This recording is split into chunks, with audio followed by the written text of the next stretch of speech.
waxaa habeennimadii xalay ahayd ololo nadaafad oo aad u ballaaran laga sameeyey isgoyska Sanca ee caasimadda Muqdisho. Ololahan bilic soo celinta ee caasimadda Muqdisho ayaa waxaa isgoyska Sanca ka sameeyay degmooyinka kala ah Kaaraan, Shibis iyo Yaaqshiid.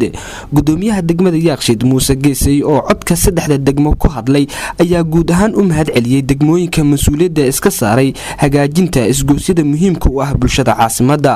waxaan aad ugu faraxsanahay in degmooyinka ay kulmiso ama uu kulmiyo isgoyskaani guud ahaan oo si wada jira uu howlgal nadaafad ka sameeyay in degmooyinka Shibis, Kaaraan, Yaaqshiid in welina in shaqada ay ku socoto. waxaan ugu hambaleynayaa dadkaasi mas'uuliyiinta iyo shacabka dadweynaha la shaqeynaya khaasatan haweenka Soomaaliyeed oo ah laf dhabarta howl kasta oo laga qabanayo in wadanka ama nadaafad ha ahaato ama amni ha ahaato ama horumarin dib u dhis ha ahaato ama horumarin ha ahaatee guud ahaan waxaan u hambaleynayaa in haweenka Soomaaliyeed ee hawsha ka qayb qaatay khaasatan kuwa gobolka Banaadir ama aan iraado in qaybta bari ee gobolka Banaadir.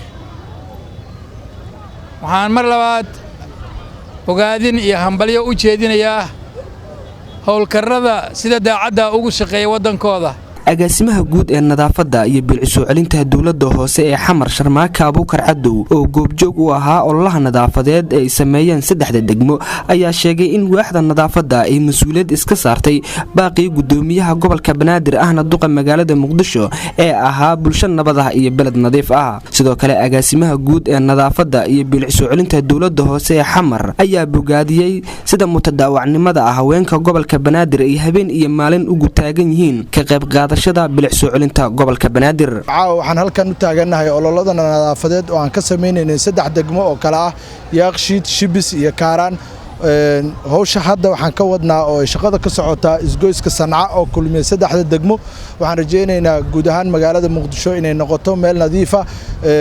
hadalkii gudoomiyaha gobolka ahaa beled nadiif iyo bulsho nabad. waxaan rajaynaynaa in goordhow uu magaalada Muqdisho ka hirgalo, magaaladuna ay noqoto magaalo qurux badan, bilicdeedana kor loo qaaday. runtii waxaan aad u boodinayaa hooyooyinka Soomaaliyeed ee lafdhabar ku ah degmo kasta ee magaalada Muqdisho ku taala shaqooyinka adagnahay. waxaan ugu mahadcelinayaa si guud runtii hooyooyin volunteer waxay naga mudan yihiin inaan mar kasta garabkooda istaagno. waana taaganahay haddii Ilaahay nafta noo dhaafana waxaan rajaynaynaa goordhow mustaqbalka dhow in waxay ku farxaan heli doonaan, sababtoo ah hooyooyin volunteer muddana ka shaqeynaya degmooyinka sida aan ka codsanay gudoomiyaha gobolka Banaadirna aan rajaynayno inuu fuliyo inay xuquuq heli doonaan haddii Ilaahay yiraahdo degmooyinka haweenka ka shaqeeya. inta ka horeysana waxaan rajaynaynaa sida shaqada u wadeen inay sii wadaan.